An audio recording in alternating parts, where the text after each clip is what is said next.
Good morning പ്രിയപ്പെട്ട വിദ്യാർത്ഥികളെ, എല്ലാവർക്കും അക്കൗണ്ടൻസി ഓൺലൈൻ റിവിഷൻ ക്ലാസ്സിലേക്ക് സ്വാഗതം.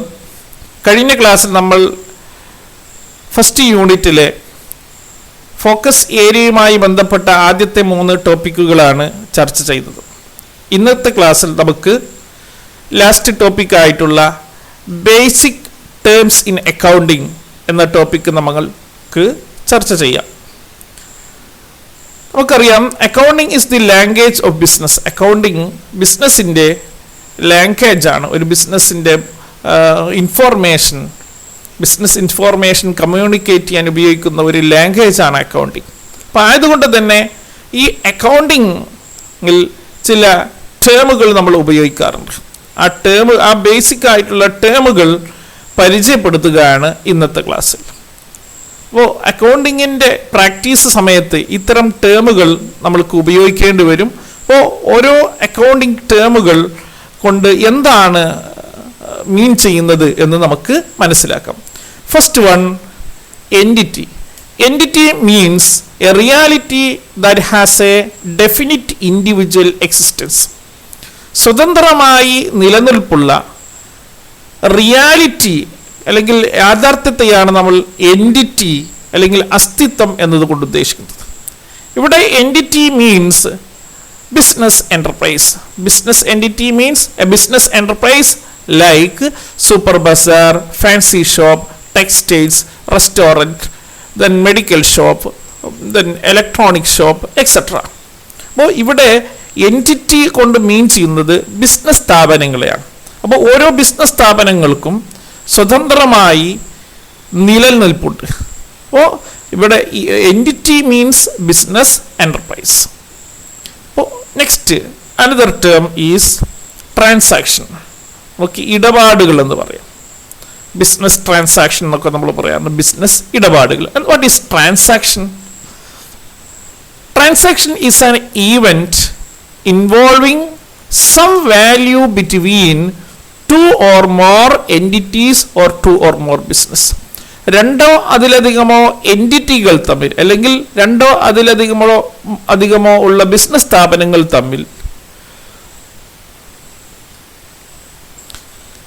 പണമൂല്യം ഉൾക്കൊള്ളുന്ന ഈവന്റ് സംഭവങ്ങളെയാണ് നമ്മൾ ട്രാൻസാക്ഷൻ എന്നതുകൊണ്ട് ഉദ്ദേശിക്കുന്നത്. അല്ലെങ്കിൽ എന്ന് പറയാം, transaction means exchange of something value between 2 or more entities.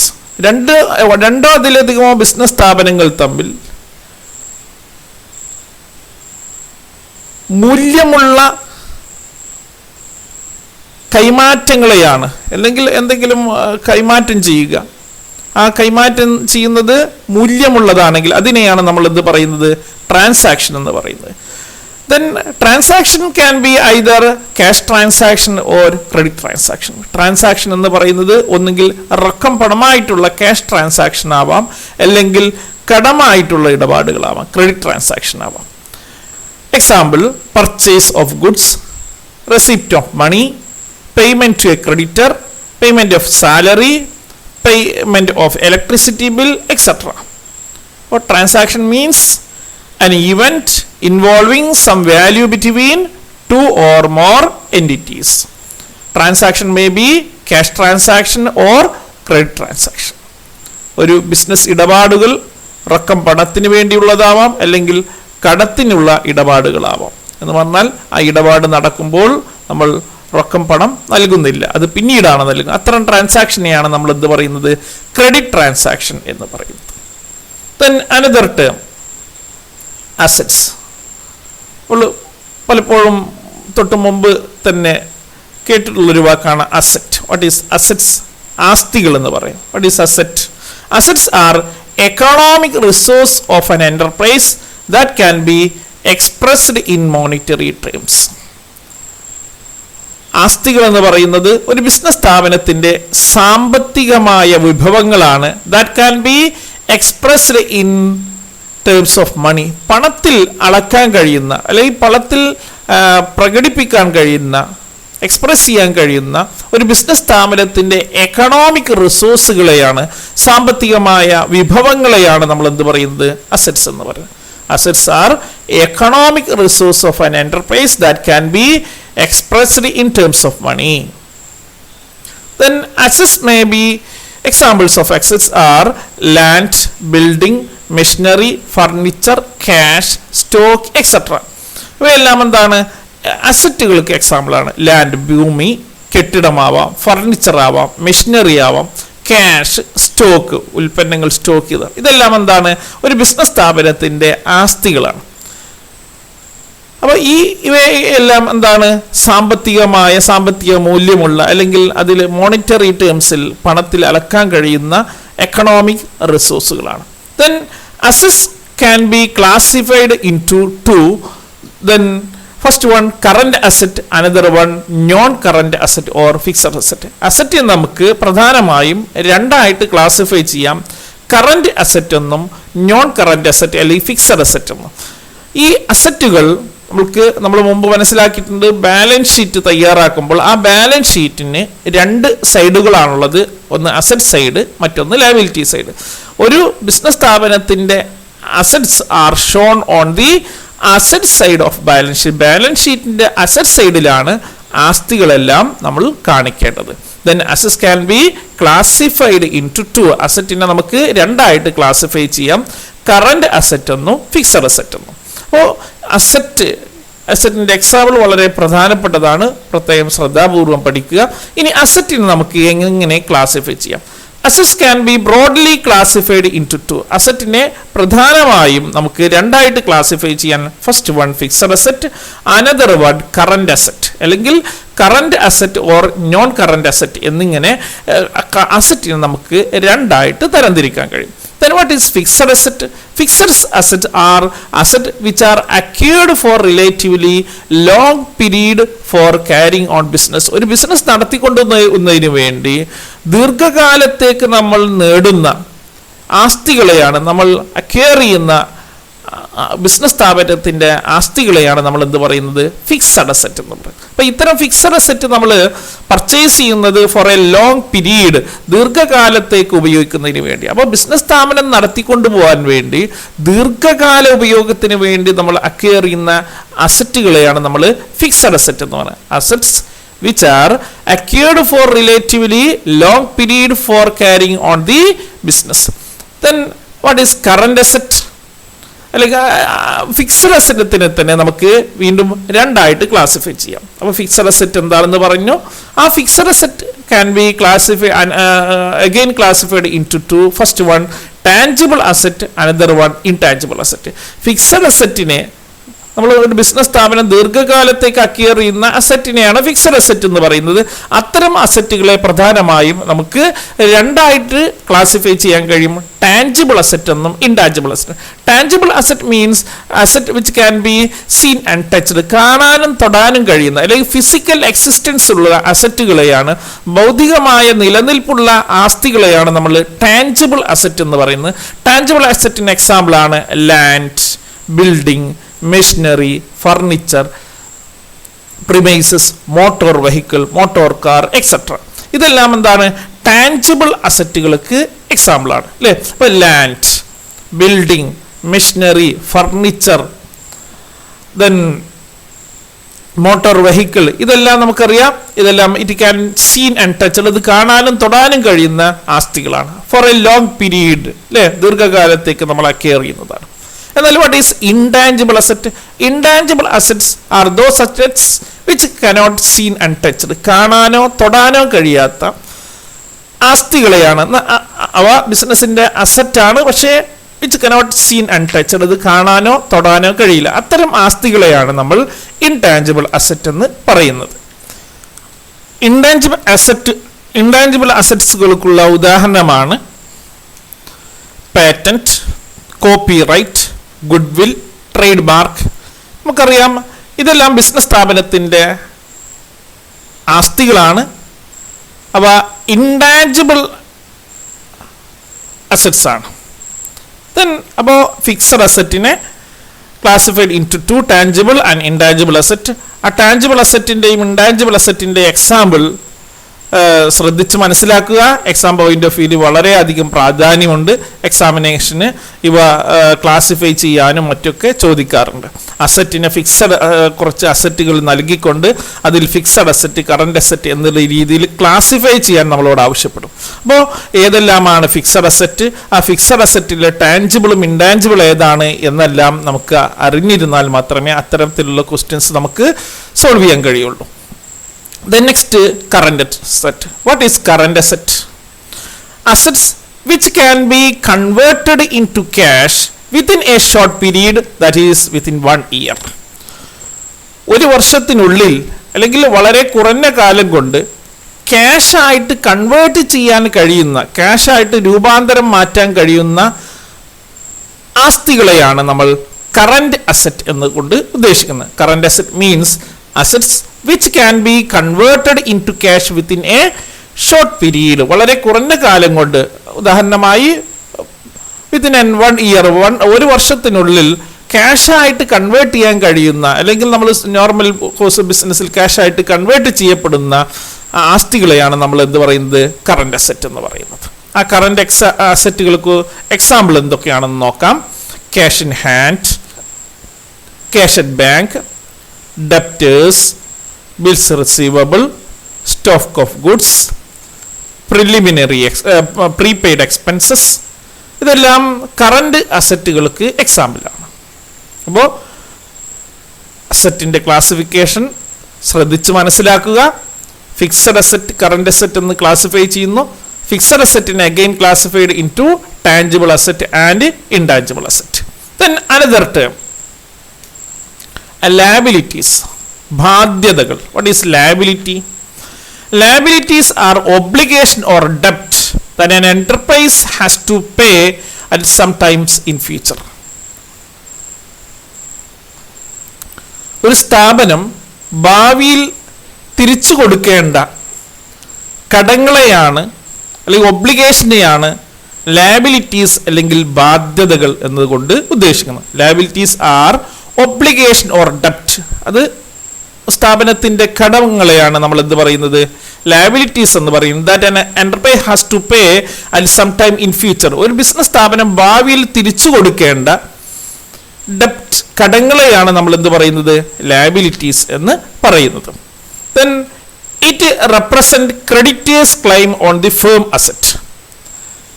ഒരു സ്ഥാപനത്തിന്റെ ആസ്തികളുടെ മുകളിൽ ബിസിനസ് സ്ഥാപനത്തിൻ്റെ ക്രെഡിറ്റേഴ്സിന് ക്ലെയിം ഉണ്ടായിരിക്കും. ഇവരെ നമ്മൾ എന്താ പറയുക, ക്രെഡിറ്റേഴ്സ് എന്ന് പറയുന്നു. ഇവർക്ക് ബിസിനസ് സ്ഥാപനത്തിൻ്റെ ആസ്തികളുടെ മുകളിൽ അവകാശം ഉണ്ടായിരിക്കും. കാരണം അവർ ബിസിനസ് സ്ഥാപനത്തിന് പണം കടം നൽകിയവരാണ്. അവർക്ക് പണം തിരികെ നൽകാനുണ്ട്. അവർ തിരികെ നൽകിയില്ലെങ്കിൽ അവർക്ക് ബിസിനസ് സ്ഥാപനത്തിൻ്റെ ആസ്തികളുടെ മുകളിൽ അവർക്ക് അവകാശം ഉണ്ടായിരിക്കും. Liabilities are shown on the liability side of the balance sheet. Liabilities balance ഷീറ്റിന്റെ ഞാൻ മുമ്പ് ഓർമ്മപ്പെടുത്തി, balance ഷീറ്റിന് 2 സൈഡുകളാണെന്ന്.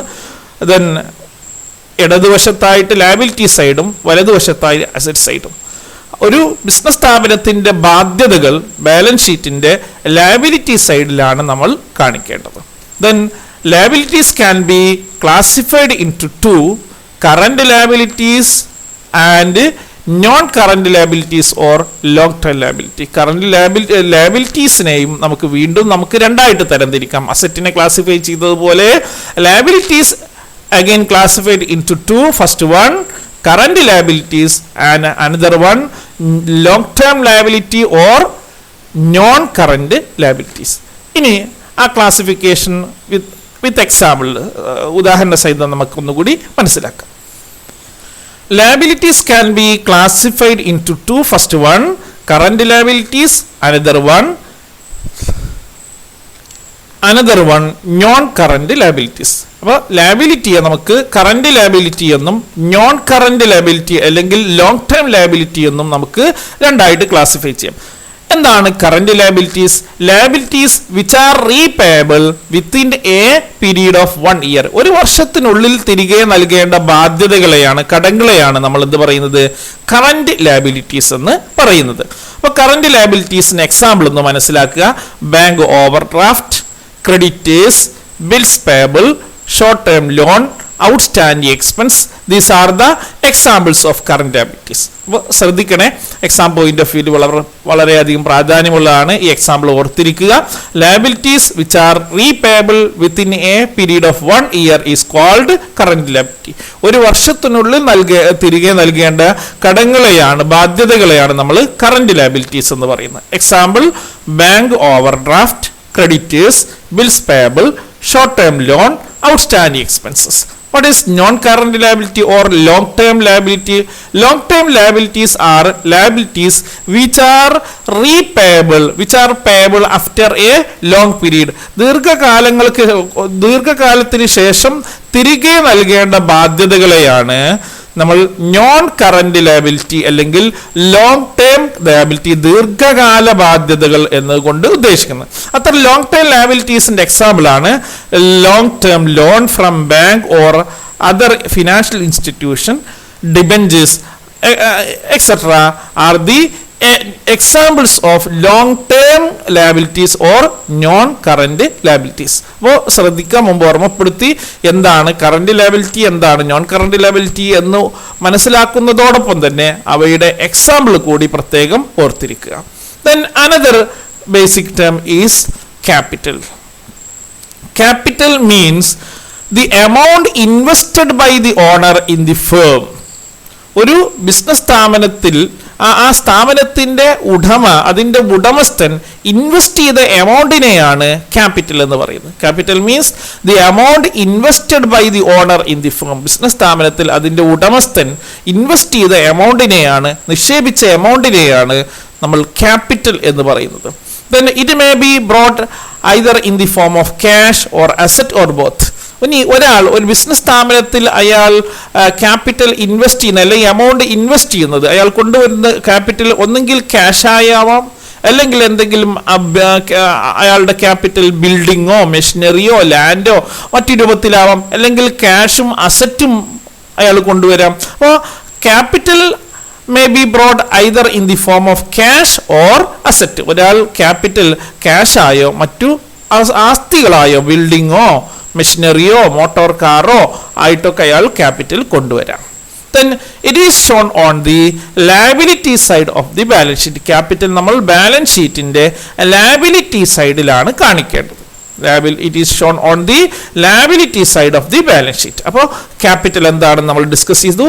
The amount invested by the owner in the firm is called capital. Capital may be either brought in the form of cash or asset. It is shown on the liability side of the balance sheet. Another term is sales. വിൽപ്പന എന്ന് പറയാം. അപ്പോൾ സെയിൽസിൻ്റെ ഡിക്ഷണറിയിൽ നമ്മൾ search ചെയ്ത് കഴിഞ്ഞാൽ അതിനൊരു meaning ഉണ്ടാവും. എന്നാൽ അക്കൗണ്ടിങ് ടേം ആയിട്ടുള്ള സെയിൽസിൻ്റെ മീനിങ് ആണ് നമ്മളിവിടെ മനസ്സിലാക്കുന്നത്. Sales, the total revenue earned from the sale of goods and services.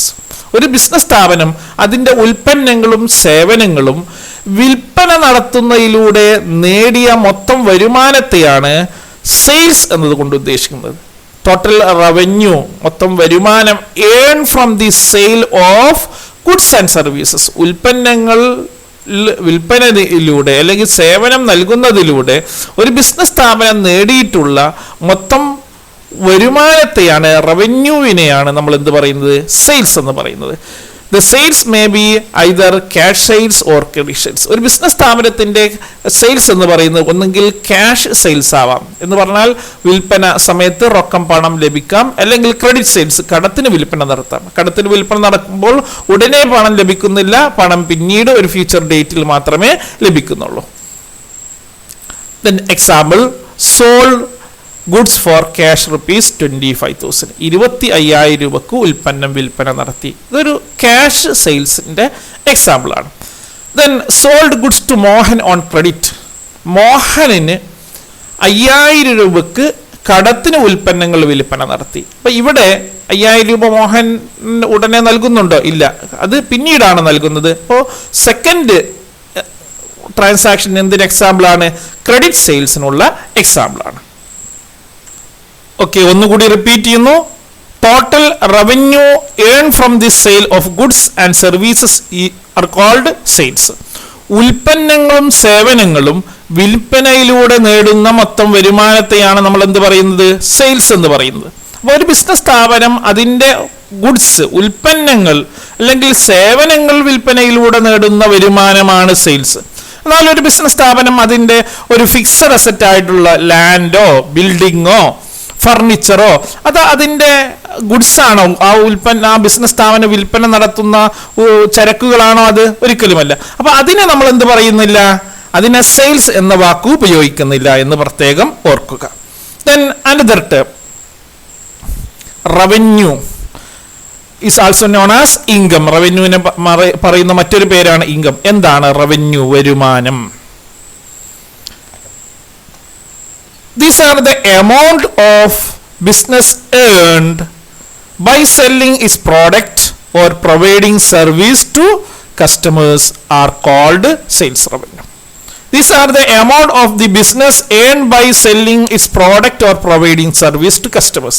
കസ്റ്റമേഴ്സിന് ഉൽപ്പന്നങ്ങൾ പ്രോഡക്റ്റ് വിൽപ്പനയിലൂടെ അല്ലെങ്കിൽ സർവീസ് പ്രൊവൈഡ് ചെയ്യുന്നതിലൂടെ ഒരു ബിസിനസ് സ്ഥാപനം നേടുന്ന തുകയാണ് നമ്മൾ സെയിൽസ് റവന്യൂ, വിൽപ്പനയിലൂടെയുള്ള വരുമാനം എന്നതുകൊണ്ട് ഉദ്ദേശിക്കുന്നത്. റവന്യൂവിൽ വെറും ഈ കസ്റ്റമേഴ്സിന് ഉൽപ്പന്നങ്ങളും സേവനം നൽകുന്ന അതിലൂടെ ലഭിക്കുന്ന തുക മാത്രമല്ല ഉൾക്കൊള്ളുന്നത്. അതിന് പുറമെ other items of revenues are interest received, commission received, dividend received, rent received, discount received, royalties etcetera are also included in revenue. അപ്പോൾ റവന്യൂയിൽ രണ്ട് കാര്യങ്ങളാണ്. ഒന്ന് നമ്മൾ പറഞ്ഞു എന്താണ്? ഒരു ബിസിനസ് സ്ഥാപനം ആ സ്ഥാപനത്തിൻ്റെ ഉൽപ്പന്നങ്ങൾ വിൽപ്പനയിലൂടെ അല്ലെങ്കിൽ അവരുടെ സേവനങ്ങൾ പ്രൊവൈഡ് ചെയ്യുന്നതിലൂടെ ലഭിക്കുന്ന ബിസിനസ് സ്ഥാപനം നേടുന്ന തുകയാണ് നമ്മൾ വരുമാനം, ഇൻകം എന്നതുകൊണ്ട് ഉദ്ദേശിക്കുന്നത്. അത് it also include some other items such as interest received. ഒരു ബിസിനസ് സ്ഥാപനം ബാങ്കിൽ നിന്ന് പലിശ നേടുകയാണെങ്കിൽ അതും എന്ത് തന്നെയാണ്? റവന്യൂ ആണ്. അല്ലെങ്കിൽ കമ്മീഷൻ കിട്ടുകയാണ്, കമ്മീഷൻ റിസീവ്ഡ്, അതും ഒരു റവന്യൂ ആണ്. ഡിവിഡൻഡ്, ലാഭവിഹിതം ലഭിക്കുകയാണ് എങ്കിൽ അതും ഒരു റവന്യൂ ആണ്. ഒരു ബിസിനസ് സ്ഥാപനം അതിൻ്റെ ഏതെങ്കിലും കെട്ടിടം വാടകയ്ക്ക് നൽകിയിട്ടുണ്ട്, അപ്പോൾ എങ്കിൽ അതിൽ നിന്ന് ലഭിക്കുന്ന വാടക ലഭിക്കുക, റെന്റ് റിസീവ്ഡ്, അതൊരു റവന്യൂ ആണ്, വരുമാനമാണ്. ഡിസ്കൗണ്ട്, ബിസിനസ് സ്ഥാപനത്തിന് ഡിസ്കൗണ്ട് ലഭിക്കുകയാണ്, അതൊരു റവന്യൂ ആണ്. റോയൽറ്റി ലഭിക്കുകയാണ്, അതൊരു റവന്യൂ ആണ്. അപ്പോൾ revenue include the amount of the business earned by selling its product or providing service, and also include some other items such as interest received, commission received, dividend received, rent received, etc. അപ്പോൾ സെയിൽസും റവന്യൂവും തമ്മിൽ ചെറിയ വ്യത്യാസമുണ്ട്.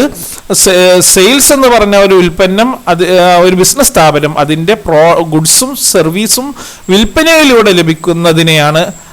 ലഭിക്കുന്ന വരുമാനത്തെയാണ് നമ്മൾ sales എന്ന് പറയുന്നത്. Revenue എന്ന് പറഞ്ഞാൽ അത് മാത്രമല്ല, അതിലേത് കൂടി ഉൾപ്പെടുന്നത്? ഇൻട്രസ്റ്റ് റിസീവ്ഡ്, കമ്മീഷൻ റിസീവ്ഡ് പോലെയുള്ള മറ്റു വരുമാനങ്ങൾ കൂടി റവന്യൂ എന്ന ഐറ്റത്തിൽ ഉൾക്കൊള്ളുന്നുണ്ട്.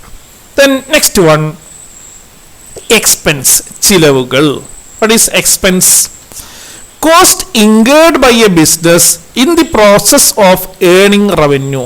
ഒരു ബിസിനസ് സ്ഥാപനം അതിൻ്റെ വരുമാനം നേടുന്ന പ്രക്രിയയുമായി ബന്ധപ്പെട്ട് ആ ബിസിനസ് സ്ഥാപനത്തിനുണ്ടാകുന്ന ചിലവുകളെയാണ് നമ്മൾ എക്സ്പെൻസസ് എന്നതുകൊണ്ട് ഉദ്ദേശിക്കുന്നത്.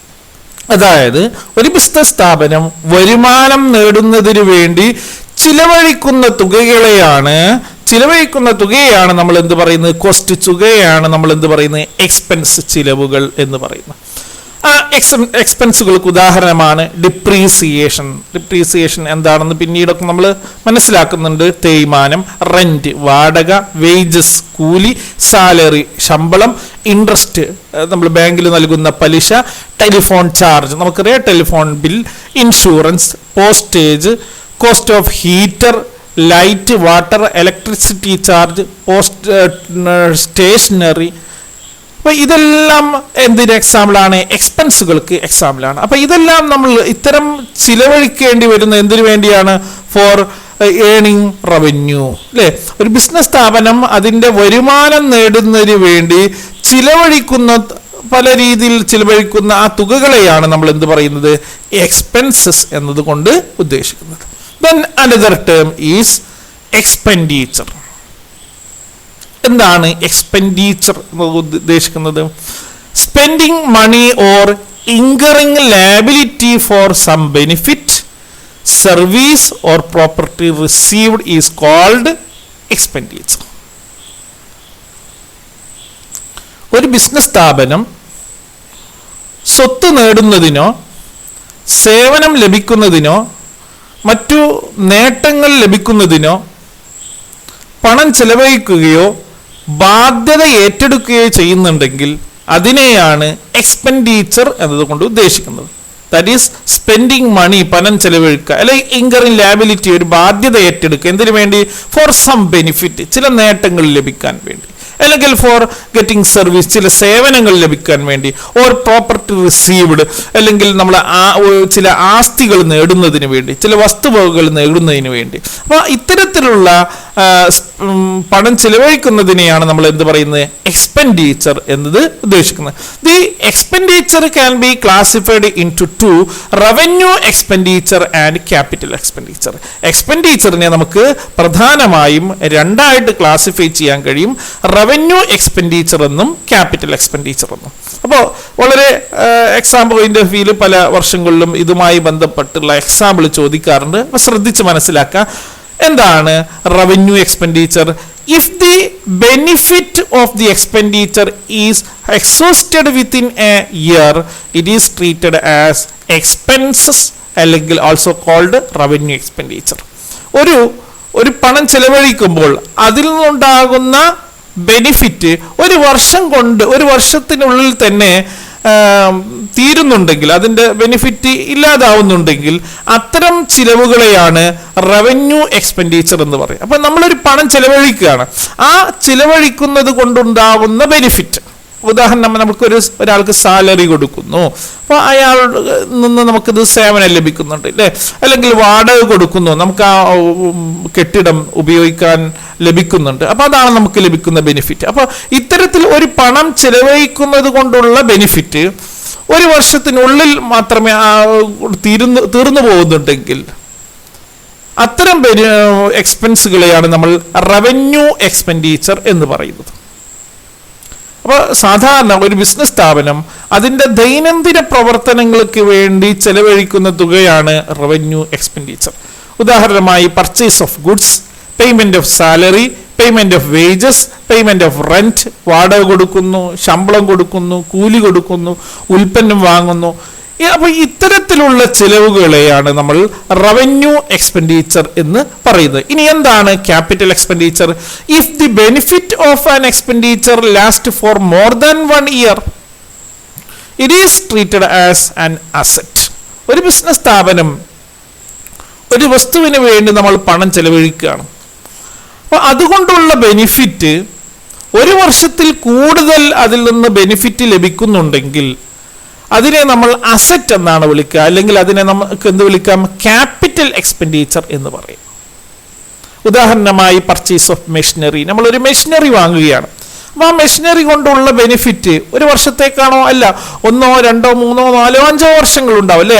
ആ മെഷീനറി എത്ര വർഷം വരെ ഫുൾ കണ്ടീഷനിൽ പ്രവർത്തിക്കുന്നുണ്ട്, അത്ര വർഷം വരെ അതിൽ നിന്നുള്ള ബെനിഫിറ്റ് ലഭിക്കുന്നു. പർച്ചേസ് ഓഫ് ഫർണിച്ചർ, ഒരു ഫർണിച്ചർ വാങ്ങാൻ വേണ്ടി വരുന്ന ചിലവ്, നമുക്കറിയാം ഫർണിച്ചർ ദീർഘകാലം നമുക്ക് ഉപയോഗിക്കാം. അപ്പോൾ ഒരു തുക നമ്മൾ ചിലവഴിക്കുന്നത്, ആ തുക ചിലവഴിക്കുന്നത് കൊണ്ടുള്ള benefit getting more than 1 year, ഒരു വർഷത്തിൽ കൂടുതൽ കാലയളവിലേക്ക് ലഭിക്കുന്നുണ്ടെങ്കിൽ അത്തരം എക്സ്പെൻഡിച്ചറിനെയാണ് നമ്മൾ എന്ത് പറയുന്നത്? Capital expenditure. അപ്പോൾ ക്യാപിറ്റൽ എക്സ്പെൻഡിച്ചറിൻ്റെ എക്സാമ്പിൾ ആണ് purchase of machinery, purchase of building, purchase of furniture etcetera. അപ്പോൾ വളരെ പ്രാധാന്യമുള്ള ഒരു ബേസിക് ടേംസ് ആണ് എക്സ്പെൻഡിച്ചറിനെ റവന്യൂ, ക്യാപിറ്റൽ എന്നീ രീതിയിൽ ക്ലാസിഫൈ ചെയ്തത്. അതോടൊപ്പം തന്നെ അവയുടെ എക്സാമ്പിളൊക്കെ ഓർത്തിരിക്കുക. ദെൻ ഇന്നത്തെ ക്ലാസ് നമ്മൾ ചർച്ച ചെയ്യുന്ന ലാസ്റ്റ് ബേസിക് ടേം ആണ് profit. What is profit? It is the excess of revenue over expenses in an accounting year. ഒരു അക്കൗണ്ടിങ് വർഷത്തിൽ ഒരു ബിസിനസ് സ്ഥാപനത്തിൻ്റെ ചിലവിനേക്കാളും വരുമാനം കൂടുതലാണെങ്കിൽ, the excess of revenue over expenditure, അതിൻ്റെ വരുമാനം അതിൻ്റെ ചിലവിനേക്കാളും എത്രയാണോ കൂടുതലുള്ളത് അതിനെയാണ് പ്രോഫിറ്റ് എന്ന് പറയുന്നത്. ഉദാഹരണമായി ഒരു ബിസിനസ് സ്ഥാപനം ഒരു വർഷത്തിൽ നേടിയ റവന്യൂ എന്ന് പറയുന്നത്, വരുമാനം എന്ന് പറയുന്നത് 5 lakh ആണെന്ന് വിചാരിക്കുക. 5 ലക്ഷം രൂപയാണ്. ആ ബിസിനസ് സ്ഥാപനത്തിൻ്റെ ആ വർഷത്തിലുള്ള ചെലവ് 4 ലക്ഷം രൂപയാണെങ്കിൽ ആ ബിസിനസിന്റെ പ്രോഫിറ്റ് എത്രയാണ്? 5 lakh minus 4 lakhs, that is 1 lakh. That is, profit is the excess of income over expenses, അല്ലെങ്കിൽ excess of revenue over expenses. ചിലവിനേക്കാൾ വരുമാനത്തിൽ എത്രയാണോ അധികമുള്ളത് അതിനെയാണ് നമ്മൾ എന്ത് പറയുന്നത്? പ്രോഫിറ്റ് എന്ന് പറയുന്നത്. ഒരു profit increase the investment of owners. ഒരു പ്രോഫിറ്റ് ബിസിനസ് സ്ഥാപനത്തിന്റെ ഓണേഴ്സിന്റെ അവരുടെ ഇൻവെസ്റ്റ്മെന്റ് വർദ്ധിപ്പിക്കും, അല്ലേ? ഒരു ബിസിനസ് സ്ഥാപനത്തിന് ലാഭം ഉണ്ടാകുമ്പോൾ അത് ആർക്ക് അവകാശപ്പെട്ടതായിരിക്കും? അതിന്റെ ഉടമസ്ഥർക്ക് അവകാശപ്പെട്ടതായിരിക്കും. അപ്പോൾ ഒരു ബിസിനസ് സ്ഥാപനം പ്രോഫിറ്റ് ഏൺ ചെയ്യുമ്പോൾ അതിലൂടെ ഓണേഴ്സിന്റെ ഇൻവെസ്റ്റ്മെന്റും ഇൻക്രീസ് ചെയ്യും, അവരുടെ നിക്ഷേപവും വർദ്ധിക്കും എന്നർത്ഥം. ഓക്കെ, അപ്പോൾ ഇന്നത്തെ ക്ലാസ്സിൽ നമ്മൾ 10 ബേസിക് ടേംസുകളാണ് ചർച്ച ചെയ്തത്. ദെൻ ആ ബേസിക് ടേംസുകൾ പെട്ടെന്ന് ഒന്നുകൂടി റിവൈസ് ചെയ്ത് നമുക്ക് ഇന്നത്തെ ക്ലാസ് അവസാനിപ്പിക്കാം. ദെൻ എന്തെല്ലാം ബേസിക് ടേമുകളാണ് നമ്മൾ ചർച്ച ചെയ്തത്? Entity, transaction, assets, liability, capital, sales, revenue, expense, expenditure, profit. അപ്പം ഇതിൽ asset, liability, revenue, expense, expenditure ഇവയെല്ലാം പ്രത്യേകം ശ്രദ്ധയോടുകൂടി മനസ്സിലാക്കുക. What is entity? നമ്മൾ ഒന്നുകൂടി ഓർത്തു പോവാം. Entity means A business enterprise. ഒരു ബിസിനസ് എന്റർപ്രൈസിനെയാണ് നമ്മൾ എൻറ്റിറ്റി എന്ന് പറയുന്നത്. ഇനി എന്താണ് transaction? Transaction means exchange of something of value between 2 or more entities. 2 അതിലധികമോ ബിസിനസ് സ്ഥാപനങ്ങൾ തമ്മിൽ മൂല്യമുള്ള വല്ലതും കൈമാറ്റം ചെയ്യുന്നതിനെയാണ് ഇടപാടുകൾ, അല്ലെ? ബിസിനസ് ഇടപാടുകൾ എന്ന് പറയുന്നത്. What is asset?